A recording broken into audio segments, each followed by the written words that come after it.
If you ask 3 different designers what they charge for a logo, you will likely get 3 very different answers. So which one's right? How do you know what you should charge? So if you Google this topic of what to charge, you'll get many answers. I think all of us have probably done this at some point. A very common answer you'll see is this one, that you should research what's competitive in your field and your physical area, right, where you live and where you do business. And the advice is to look at what other designers are charging and to be generally in line with them based on the experience that you have. So though this might be good advice when you're first starting out, I disagree with this advice in the long run. Why?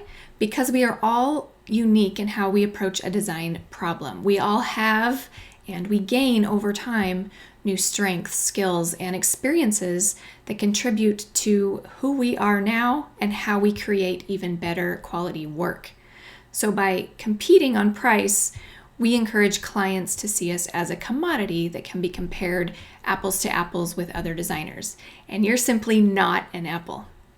In case we haven't met yet, hi, I'm Amy Farrell, and welcome to today's weekly training designed to help you grow a thriving design business or a creative business, one that you absolutely love.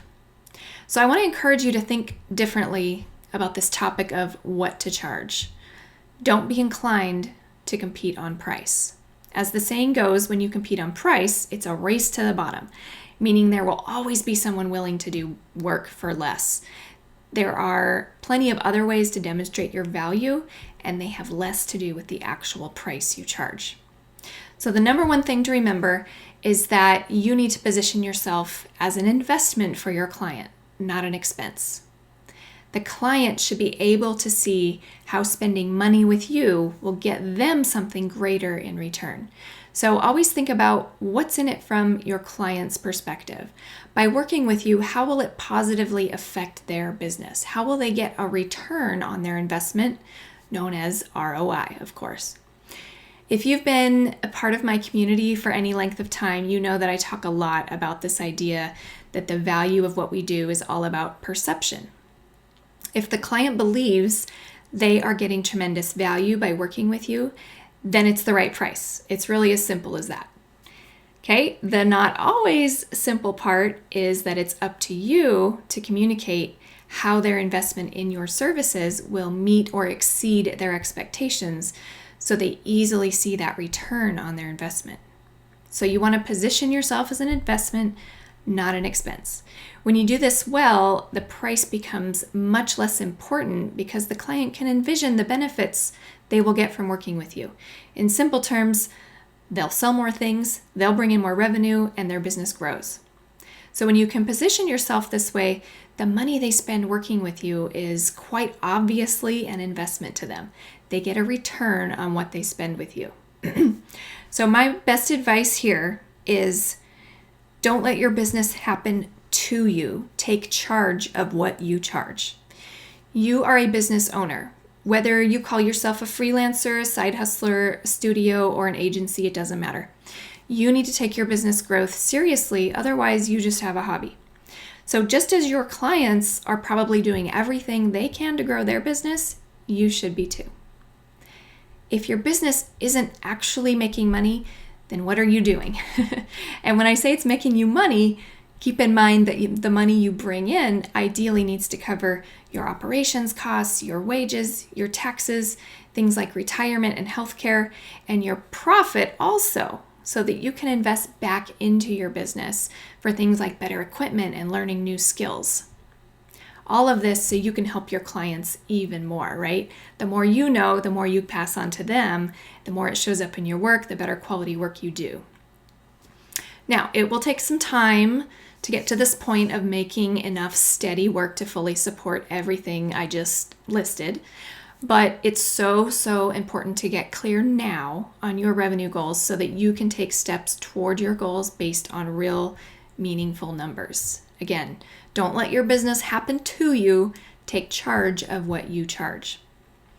If you're hesitant to charge what you actually need, I want to help you think about it differently. And believe me, I've been there, okay? If you tend to downplay what you do or call it a side hustle or tell yourself you're just freelancing, I think this can be an excuse in your mind to be lax on what you charge. You might think that as long as you don't take this business thing too seriously, you can take whatever a client offers as payment and justify it in your mind as being good enough. And there's no judgment here at all. I say this with complete love because I used to operate this way. And I think many of us do, especially when we're just starting out and figuring things out. But I want a better and faster path to profit for you. So once I got serious about knowing my numbers, what I actually needed revenue-wise to make a living and be profitable, this all changed for me. It became more objective, more about the facts. All of this kind of shifted in my mind, right? I was weighing the pricing against my goals rather than randomly taking on projects for any amount of money just because they were offered to me. So how do you know what you should actually charge? So as I alluded to, first you need to know your numbers. What do you need to make a project on average actually worth your time? Next, let's get into the nitty-gritty of estimating what a project actually takes to complete. So whether you estimate price by number of hours or a lump sum for the whole project, it's really important that you think through all of the necessary steps in your process, the expenses involved, any client stakeholders, and any potential complications involved in your project. So you need to get a thorough idea of the scope of the entire project in order to come up with an accurate price.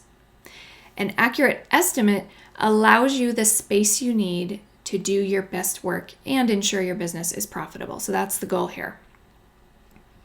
So let's take, for example, a simple project like a business card design. So even if you think a business card design will take you about 3 hours to design, your price should not be based on only 3 hours. Ask yourself what else goes into the project. What about revisions, meetings, and emails? Preparing the final files for printing, answering any questions the client may have. Will you need to purchase a special typeface for the project? How many people are making the decisions on the client's side? There may be extra time involved to efficiently manage the project if there are, so to speak, several cooks in the kitchen, right? So what other potential complications might come up? I mean, maybe the client didn't tell you that they need business cards for 5 employees and not just 1. How will you handle that? So this is a simplistic example, but I think you can see that when you start to add up all of these things and assign a dollar amount to each, your estimate is going to be much higher than 3 hours, right? So back to our 3 designers all charging different amounts for a logo. Which one is right? As you may have guessed, they all could be right or they all could be wrong. Each one should be charging based on what their business actually needs to be profitable and the perceived value that the client receives by working with them. Each designer has their own approach to designing a logo, a process that works for them to get to the best solution.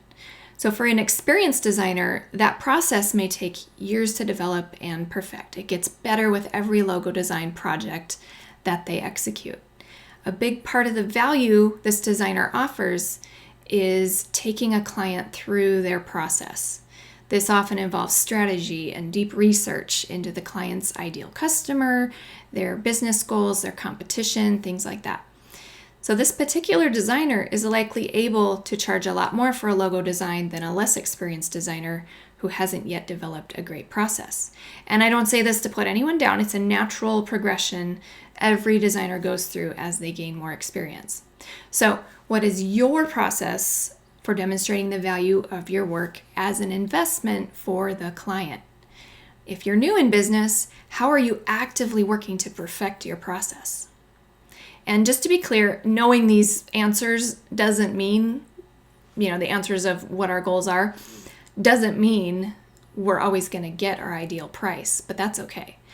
You can decide that for yourself. If, the money isn't quite there, but maybe you want to take the project anyway. Okay. But my point here is just knowing what we need out of a project and actively working toward it with each and every estimate we create. That's the important part. So in my upcoming course called Behind Design, I go deeper into how to set your hourly rate, how to accurately estimate projects for profit. So there's more help available in this area if you need it. Reach out if you have any questions or if you want more information on the course. So I hope this was helpful for you. As always, I love to hear from you. Leave me a comment, share this video if you found it helpful, and remember, the world needs great design, your great design, right? So please get out there and share it. Thanks for watching. Bye.